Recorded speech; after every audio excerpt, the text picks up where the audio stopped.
A familiar sound in an unlikely place, HSC's Children's Hospital Playroom became a bowling alley for those who can't currently attend a real one for the hospital's first ever game night.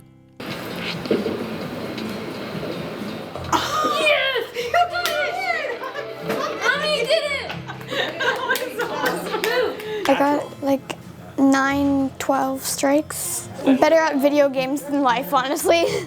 Georgia Sewell was all smiles as she sat atop the leaderboard. You'd never know her last 2 months have been some of the toughest a child can experience. The emotional whiplash of perfectly well to unspeakably ill was exhausting, frightening, and there were lots of moments where we didn't know how this was all going to go.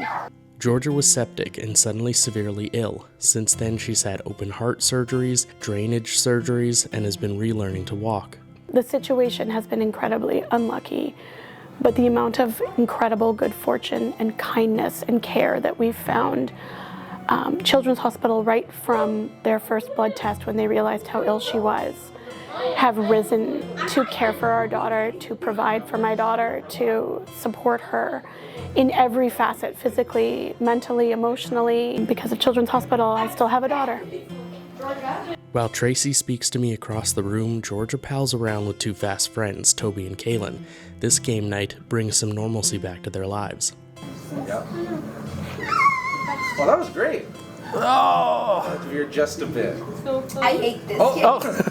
I hate it. It's a great way to connect kids, especially because gaming can, a lot of the times it's cooperative, and that gives them a common task they can bond over. How like Georgia and Toby were bonding over how to bowl and how to get strikes and how to, swing your arm when maybe you're stuck in a wheelchair. It was a really good idea, and I really like it, so I hope they keep doing this. The Child Life Department and HSC Children's Hospital are currently looking for donations of more controllers as well as donations of games and gift cards. You can donate through the Children's Hospital Foundation website.